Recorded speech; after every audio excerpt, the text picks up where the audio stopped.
전 이 자리에서 백자 다랑아리를 중심으로 한 한국적 미감의 가치인식과 시각예술 표현의 수용 그리고 확산에 대한 연구 내용을 발표하고자 합니다. 발표 진행 순서는 우선 오랜 미감의 예술적 가치를 지니게 된 백자 다랑아리의 미의식에 대한 토대를 살펴보고 그것이 근현대 미술 영역에서 어떻게 수용되고 확산되고 있는지 실제 작품의 예를 통해 확인한 후에 그것에 시선을 두고자 하는 이 시대의 예술 창작자들이 새로운 예술 정신 추구를 위해 어떻게 사유하고 방식을 고민해야 하는지 재현해 보고자 합니다. 모든 나라와 민족에는 각각의 역사와 전통 속에서 확립된 양식이 반드시 존재합니다. 그 양식은 민중이나 민족의 삶 그리고 그 지역에 밀착하여 오랜 세월 동안 문화로 정착하고 기술과 공정으로 개발, 확립됨으로써 생성되는 것입니다. 만일 그것이 미적 가치에 기반을 두고 있다면 합리적인 세련화 과정을 거치면서 아름다움이라는 형식으로 다듬어지게 됩니다. 물론 때에 따라서는 외부의 간섭이나 영향, 일시적인 유행, 개인의 착상이나 궁리 등으로 좀처럼 문화의 양식으로 정착하기에 어려운 경우도 있습니다. 그럼에도 불구하고 가치 있는 양식은 국경을 넘어오는 타국의 문화나 일시적인 유행에 휩쓸리지 않고 민족 속에서 배양된 전통적인 미의식의 토대 위에서 재편성되며 존재를 유지하고 미래에도 존속하려는 의미 있는 양식이 되는 것입니다.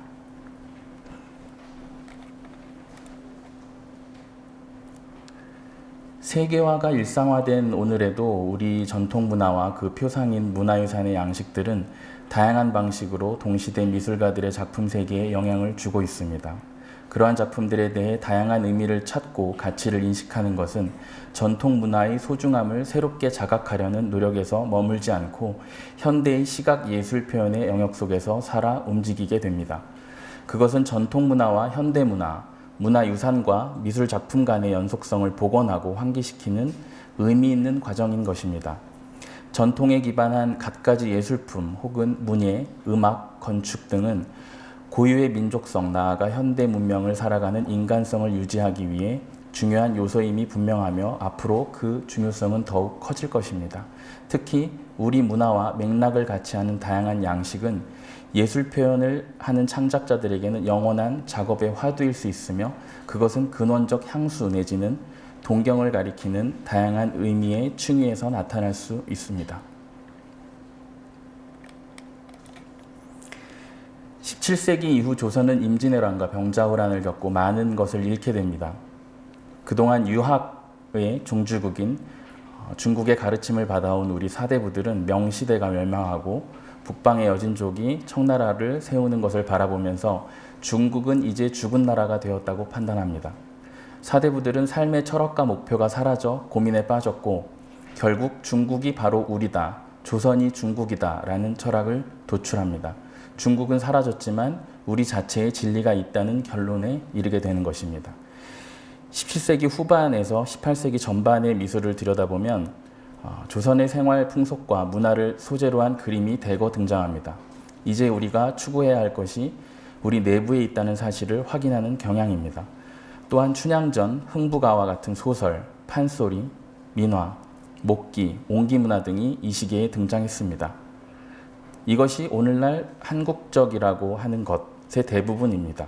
우리 안에서 삶의 철학과 목표를 찾자는 인식에서 만들어지게 된 것입니다.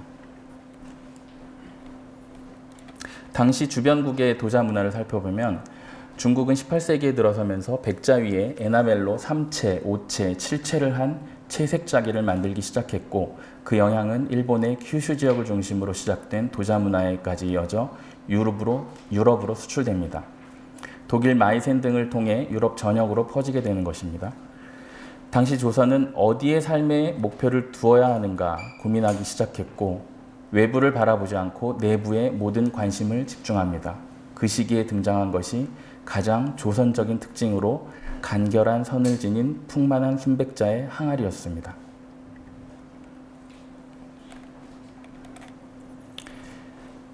과거 우리 미술은 일제강점기를 비롯한 암울했던 근대사의 불행과 맞물려 한국 전통에 대한 정책성 규명이라는 문제를 간과하게 됩니다.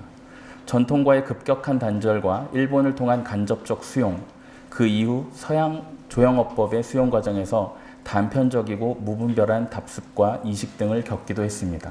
그러나 해방 이후 우리 전통미술은 일제강점기에 훼손된 민족의 자존심을 극복할 수 있는 하나의 대안일 뿐 아니라 서구 자본주의의 선진 문명에 노출된 약자로서 과거에 화려했던 기억의 증거물로서만 내세울 수 있는 유일한 문화적 도구가 되었습니다. 아마도 한국미의 원형으로서 조선시대 백자 다랑아리를 꼽는 데 이견을 제기할 사람은 없을 것입니다. 백자는 오늘날 한국적 미감을 대표하는 가장 큰 특색 있는 도자 유물입니다. 그 중에서도 보름달처럼 둥근 다랑아리는 조선 미감을 표출하는 대표작입니다. 백자 다랑아리는 숙종시대인 17세기 말부터 영정조시대인 18세기까지 100년도 채 안 된 기간 동안 반짝 나타났다가 사라집니다. 높이 40cm 이상으로 최대 지름과 높이가 거의 1:1 비례를 이루고 몸체가 원만한 원형의 이 항아리는 워낙 크기 때문에 하나의 모양으로 빚지 못하고 위쪽과 아래쪽 부분을 따로 빚어 접붙입니다. 그래서 허리께에 대개 이음 자국이 보입니다. 백자 다랑아리를 설명할 때 가식 없는 어진 마음의 봄바탕, 아무런 장식도 없고 색깔도 없이 오로지 흰색으로만 구워낸 항아리, 그 안에 보이는 흰빛의 변화나 어리숙하게 생긴 둥근 맛의 항아리는 어느 나라 도자기에서도 볼 수 없는 특별한 아름다움을 지니고 있습니다. 당당하지만 교만스럽지 않고 부드러우나 알차고 권위에 차 있으나 내세우지 않는 인간이 가진 가장 위대한 인격의 완성을 읽을 수 있다는 평가를 받게 됩니다. 그도 그럴 것이 국내외의 무수한 많은 예술가와 애호가들이 이 항아리를 찬미했습니다. 일본의 공예학자 야나기 무네요시는 저서 조선과 그 예술에서 동서를 막론하고 시대가 내려오면서 기교가 복잡도를 더한다. 그런데도 실로 흥미 깊은 예외를 조선의 도자기 공예에서 찾을 수 있다. 그 아름다움은 단순으로의 복귀다. 자연에 대한 신뢰야말로 조선 말기 예술의 놀라운 예외가 아니겠는가라고 서술합니다. 미술사학자인 해곡 최순우 선생은 부잣집 맏며느리 같은 수덕함이라고 극찬했습니다. 다랑아리의 매력은 깔끔한 정형이 아니라 어딘가 이지러진 듯한 자연미에서 나온다. 중력으로 무너지려는 백토의 힘과 원만한 모양으로 쌓아 올리려는 만든 이의 의지가 절묘한 조화를 이룬 산물인 것이다. 일본 현대도의 태동에 영향을 준 영국인 도예가 버나드 리치는 조선 도자에 심취해 있던 1935년 한국 덕수궁에서 자신의 개인전을 마친 후 조선 백자 다랑아리를 구해가면서 나는 행복을 안고 갑니다 라는 말을 남긴 유명한 일화가 있습니다. 1978년에 그가 세상을 떠나면서 그 항아리를 애제자인 도예가 루시리에게 안겼고 1995년 루시리가 사망한 후에 현재까지 영국 대형박물관에 한국관에 소장 전시되고 있습니다. 알랭드 보통은 2013년 자신의 저서 치유로서의 미술에 이 항아리를 보고 이렇게 남겼습니다. 실용적인 용기일 뿐만 아니라 겸허의 미덕에 대한 최상의 오마주이기도 하다. 표면에 자잘한 흠이 나 있고 변색이 있고 유약이 불완전하게 칠해졌으며 윤곽이 이상적인 타원의 궤도를 따르지 또 않는다는 점에서 다랑아리의 그런 성격이 드러난다. 다랑아리는 바로 그런 점들에 개의치 않는 것처럼 보이기 때문에 겸허하다는 것이다. 그런 흠들은 높은 지위를 향한 경쟁에 대한 무관심을 드러낼 뿐이다. 다랑아리는 지혜롭기에 자신을 특별히 생각해달라고 청하지 않는다. 자신을 낮추는 것이 아니라 자신이 누구인가에 만족할 뿐이다.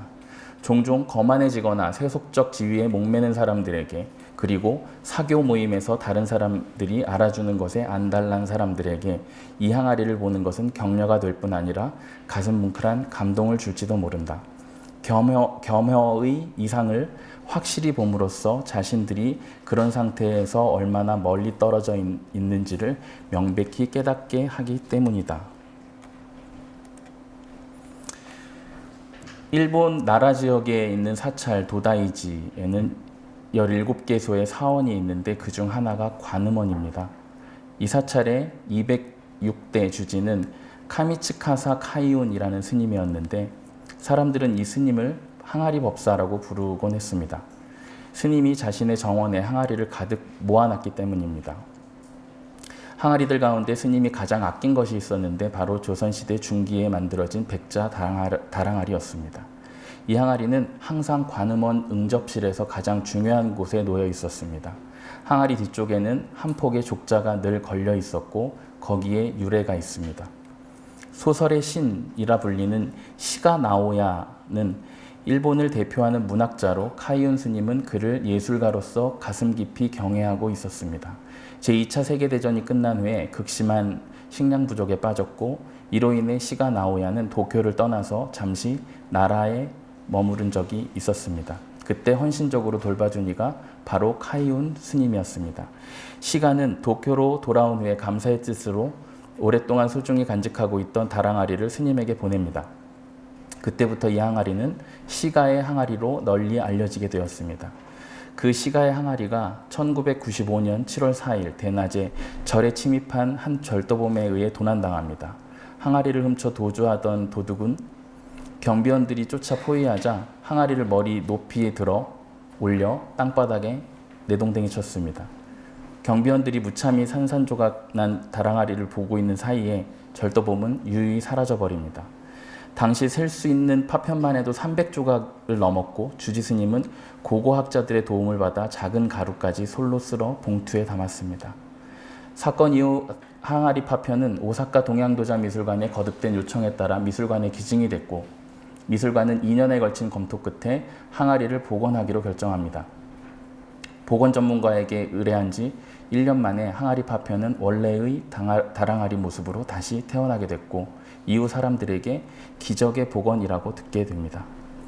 높이 41cm인 다랑아리는 입지름이 21.2cm, 몸체가 약간 기우뚱하고 입술이 반듯하지 않은데 이런 점에서 오히려 부정형의 정형미를 느끼게 합니다.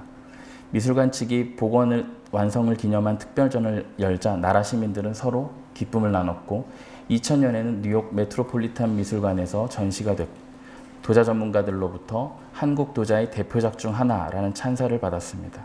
이후 2005년에는 한국의 국립고궁박물관에서 열린 백자 다랑아리전에도 공개돼 큰 관심을 모았습니다. 일본 오사카 시립동양도자미술관의 전 관장인 이토 이쿠다로는 미술관이 소장하고 있는 백자 다랑아리를 변하니 아름다운 기적 덩어리라고 설명합니다. 그는 내가 기억하는 일본 나라의 사찰 내에 가장 중요한 곳에 놓였던 항아리의 모습뿐만 아니라 서울의 유서 깊은 양반집 사랑방, 그리고 뉴욕 초고층 빌딩 사무실 장식장, 또 어느 때는 런던 교회의 깔끔한 별장 난로 옆 등에 이 항아리가 놓여 있음을 떠올린다.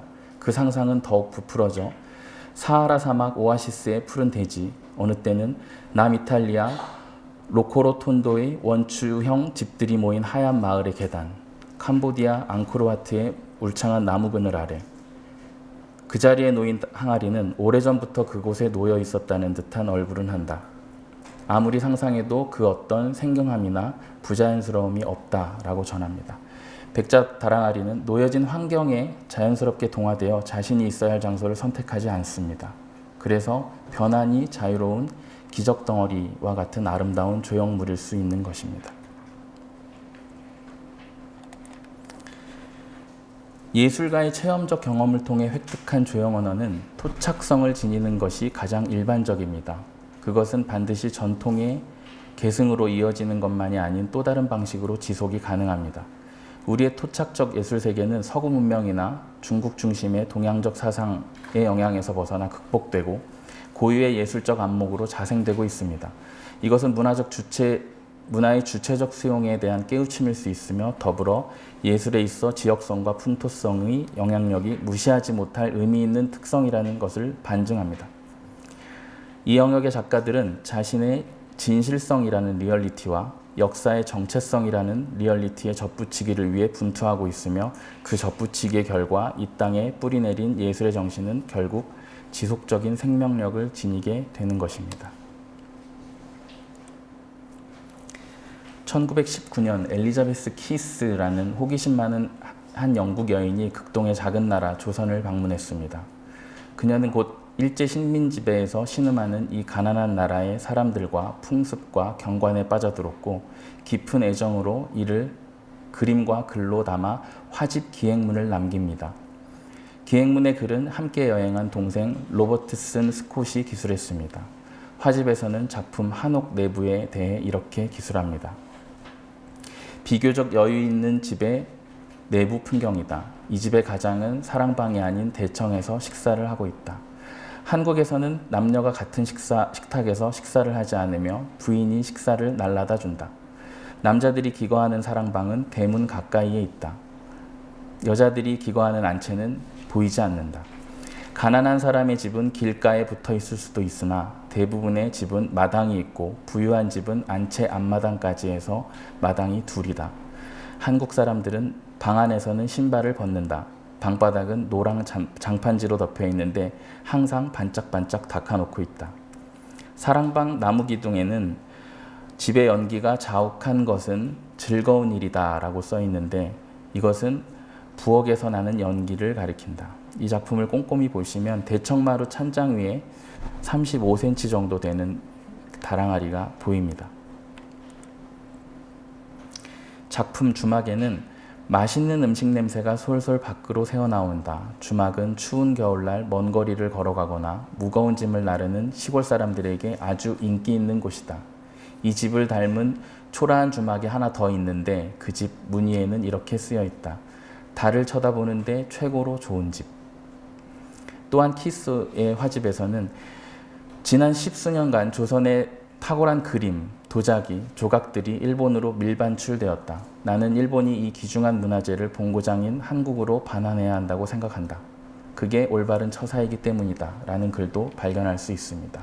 키스와 스콧의 그림과 글은 1920년부터 40년까지 당시 우리나라의 다양한 인물과 풍경을 대단히 사실적이면서 구체적으로 묘사해내고 있어 생활사 복원이라는 사료적 가치로도 대단히 중요한 작품이 되었습니다. 화가 김한기는 나의 예술은 모든 것이 조선 백자와 백자 항아리에서 나왔다. 공중에 둥실 떠있는 듯한 둥근 항아리는 하늘과 한 쌍이다. 따사로운 체온을 느끼게 하고 미묘한 변화를 창조하게 한다. 아직도 우리 항아리의 결점을 보지 못했다. 둥글다고 해서 다 같지 않다. 그 흰 빛깔은 모두 다르다. 단순한 원형이, 단순한 순백이 그렇게 복잡하고 그렇게 미묘하고 그렇게 불가사의한 미를 발산할 수 없다. 고요하기만 한 우리 항아리엔 움직임이 있고 속력이 있다. 그 살결에는 따사로운 온도가 있다. 실로 조영미의 극치가 아닐 수 없다.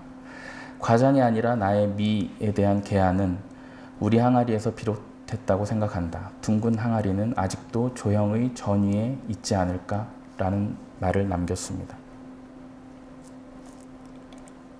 항아리와 시라는 작품에는 서정주 시인의 1955년 작품 기도를 그림과 함께 담고 있습니다.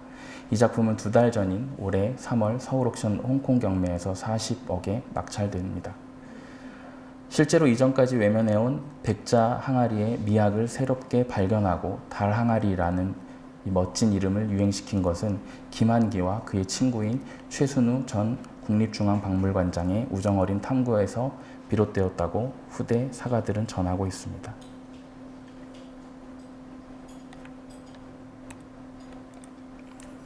한국적 정서를 수용해 다양한 표현으로 기법을 담아내고 그림의 단골 소재로 등장시키는 방식은 오래전부터 많은 작가들 사이에서 유행해 왔습니다. 이는 항아리나 목기 등의 골동품 수집 취향을 반영하기도 했습니다. 많은 미술가들이 조선 백자를 애완하고 그것으로 그들의 작업실을 장식하고 구체적인 영감원을 활용하기 위해 쏟은 노력의 흔적은 많습니다. 그들은 미에 대한 개안이 우리 항아리에서 비롯되었으며 조형성과 민족성을 도자기를 수용하며 배웠다고 말합니다. 자신의 교과서는 도자기일지 모른다고 스스로 고백하기에 이른 작가들이 존재하는 것입니다. 도상봉은 한국의 대표적인 사실주의 서양화가로서 전통적인 예술 세계를 지키는 데 충실했습니다. 백자나 라일락을 소재로 한 많은 정물화와 풍경화를 부드러운 필치로 묘사합니다. 이 작품은 화면을 몇 개의 수평으로 나눈 독특한 구도 아래 사물이 단촐하게 위치합니다. 극적인 소재나 혁신적인 기법보다는 부드러운 필체, 밝은 화면이 담담하면서도 생동감 있는 정물화로 사실주의 기법을 차분하게 표현합니다. 자신의 호를 도자기의 샘이라는 뜻의 도천이라고 지을 정도로 조선백자를 사랑하고 아꼈던 작가는 1950년부터 60년대에 집중적으로 다랑아리를 그렸습니다. 넉넉하고 푸근한 다랑아리를 화면 가득 채운 이 작품은 작가의 백자에 대한 탐닉을 고스란히 드러냅니다. 완벽한 구형이 아니라 일그러진 형태로 빚어진 다랑아리 특유의 여유로움을 간결한 구도와 세밀한 묘사로 그려낸 점이 특징입니다. 도천 도상봉은 다랑아리를 직접 수집하면서 서울 충무로에 도자기 가게를 차려서 우리 문화재가 일본으로 빠져나가는 것을 막기도 했습니다. 사진작가 구본창은 보도사진이나 살롱풍의 사실주의 이 사진이 주류를 이루었던 1980년대 한국 현대사진계의 예술사진이라는 새로운 지평을 개척한 작가로 평가받습니다. 숨, 탈, 태초에, 상자 시리즈, 화이트 등과 같은 다양한 연작 시리즈를 내놓았으며 그중 시간과 사진의 의미를 실존적이면서도 감성적인 시각으로 풀어낸 백자 시리즈는 최고의 대표작으로 가장 잘 알려져 있습니다.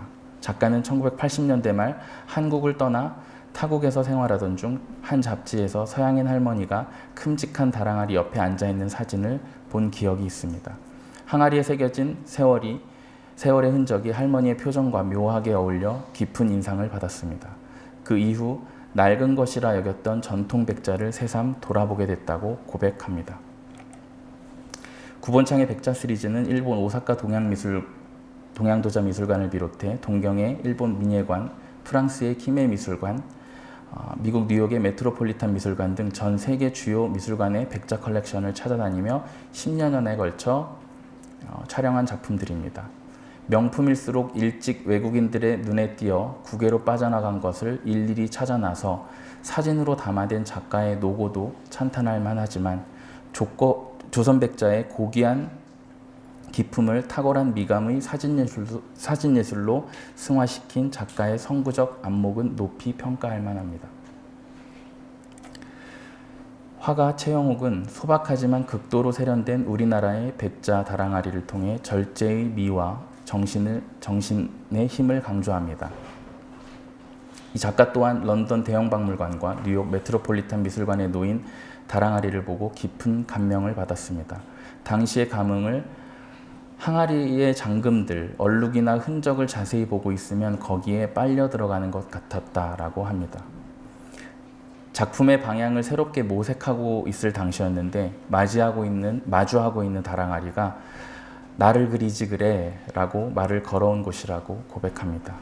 작품명 카르마의 의미가 그렇듯 갈라지면서 이어지듯 만났다 헤어지며 비슷하면서도 다르고 다른 듯 하나로 조화되는 우리의 인생길을 항아리를 통해 관계에 의한 보편적 인간의 모습으로 밀도 있게 표현합니다.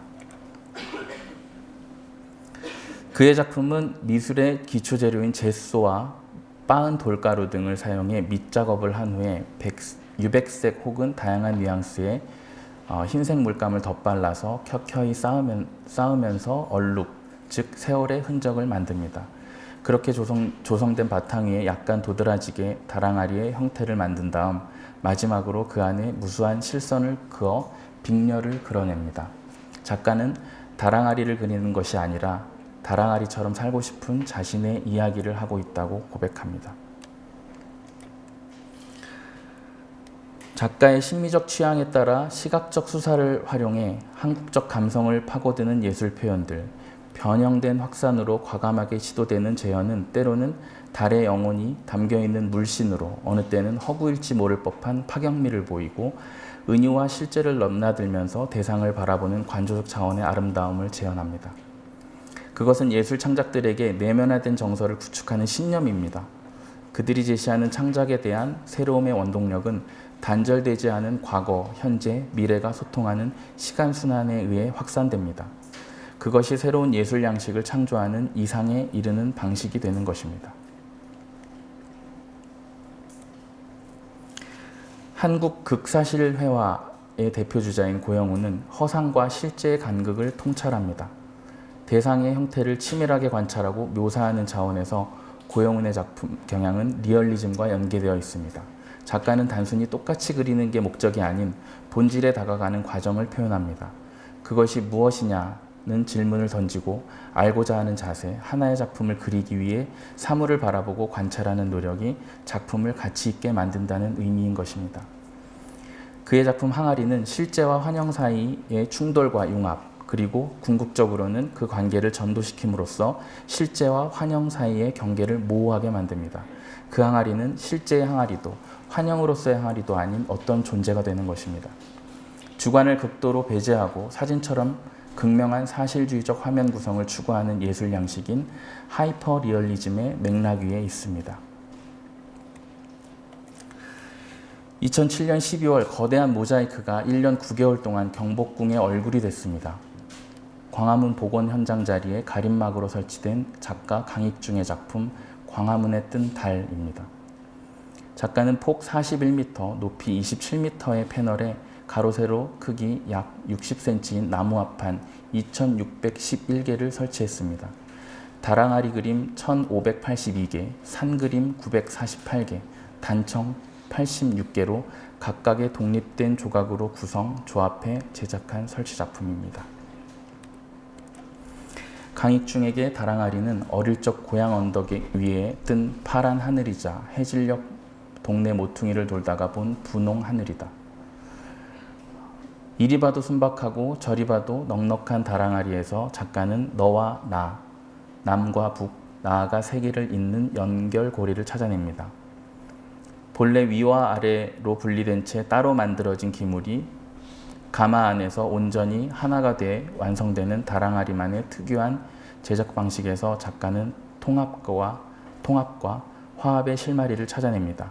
한국의 역사, 문화, 관습, 분단의 비극, 한국적 사고방식 등에 대한 생각과 고민들을 증식시켜 특유의 회화와 설치 형태로 확장하는 것입니다. 백자 다랑아리가 전하는 치명적인 매력이 무엇이길래 이토록 많은 작가들이 매달리게 되는 것일까? 고유의 단순함과 여백, 부정형이 갖는 무심한 아름다움의 극치, 그것을 절정으로 한 우리만의 정서와 미의 의미론적 본질 찾기 등 다랑아리는 많은 예술가들에게 각각의 명예를 부여하듯 많은 영감과 다양한 표현 세계의 차별화를 정착시킨 것이 사실입니다. 물론 한국적 미감에 대한 과도한 평가, 예를 들어 우리 전통 도자기의 일부에서 나타나는 색이나 선으로 우리 민족의 민족성 전체를 단정 지으려는 시도는 곤란합니다. 우리 전통 미학을 현대의 시각예술이 수용함에 있어 우려할 점은 전통에 대한 연구와 해석이 충분히 축적되지 않은 상태에서 한국미를 성급하게 규정하거나 한국미에 대한 본질적인 접근을 상실한 채 강론에만 치우친 접근 방식은 나름의 한계를 드러낼 수밖에 없다는 것입니다. 또한 이러한 제한적 상황을 제대로 인식하지 못한 채 어느 면에서는 조급하게 한국 미술의 전통성과 그 정통성을 계승한다는 현대의 창작자들이 일련의 결과물을 손쉽게 선보이려는 측면도 있습니다.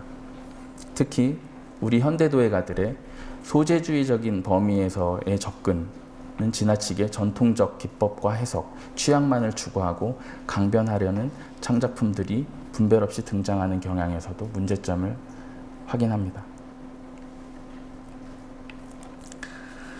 수세기에 걸쳐 도예가들에게 영향을 준 전통적 기법과 제작 방식, 그렇게 내면화된 정서를 구축하는 신념 속에서 비물체화 혹은 해체의 과정을 표현하고 실현하는 방식으로 새로운 예술 형식을 생성해내는 현대 도예가들이 눈에 띕니다. 주세규는 흙으로 만들어졌으나 더 이상 흙이 아닌 것을 존재시키는 작가입니다. 사회 질서와 규율이 개인에 미치는 영향을 추적하는 작가는 전통적이고 보편적인 규칙들이 개인에게 적용되지 못하는 가치관의 충돌 현상을 모방이라는 방식으로 표현합니다. 그의 트레싱 드로잉 연작은 초벌 도자기 위에 국보급 백자 다랑아리를 모사하는 드로잉 행위를 합니다. 쉽사리 변하지 않는 개인 사회적 기준을 견고한 백자 도자기에 비유한 그의 작품은 개인의 도전이 얼마나 미미한지 드로잉 행위를 통해 증명합니다. 이는 보편이라는 잣대하에 움직이는 현대 사회의 메커니즘에 집착하거나 아니면 그와 반대로 이질감을 호소하는 현대인의 불편한 모습을 의미하고 있습니다. 작가 김효선은 다랑아리가 지닌 부정형과 비정형으로 함축된 한국적 미의식을 비틀고 있습니다. 적어도 외관상 보기에는 일부러 혹은 의도적 실패로 변형된 작품을 표현합니다. 올바른 형태라는 의미의 정형이 이미 미학적, 사회학적으로 제도화된 명확한 기준을 가진 상황에서 비정형의 예술이 정당성을 지니는 아이러니한 모순점을 비판적 시각으로 의식하는 작품입니다. 제도화된 기준에서 벗어나 결정된 좌표가 바뀌고 또 간극이 있는 기준에 연동되는 그러한 미의식을 자신만의 예술정신으로 해석, 백자다랑아리에 대한 새로운 조형 언어를 추구하는 작품입니다.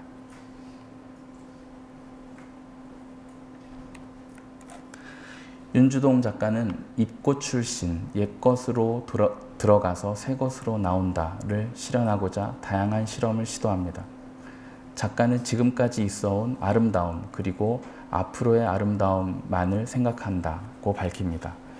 현대도의 표현에서 다랑아리를 매개로 한 재해석과 변형에 대한 끊임없는 연구는 작가만의 예술정신을 담은 이 시대 다랑아리의 가능성을 낙관하게 합니다. 전통이란 오늘과 단절된 것이 아니라 기억의 연속선상에서 현재 속에 얽혀 작동하는 근거입니다. 필요한 것을 찾아 올바로 인식하는 것이야말로 한국적 미감이 지니고 있는 속성이자 가치를 현대의 시대정신으로 투영해내는 긍정적 예술표현 방식이 될 수 있는 것입니다. 고유한 전통문화를 보편적인 인류문화 속에서 올바르게 인식하고자 하는 노력은 투철한 예술정신 혹은 철학이 기반되어야 함이 당연합니다. 따라서 과거 그 자체에 머무는 것이 아닌 오늘의 관점에서 과거를 재평가하고 의미를 부여할 수 있는 예술 창작자들의 안목과 관점은 필수 불가결의 요건이 되어야만 하는 것입니다. 감사합니다.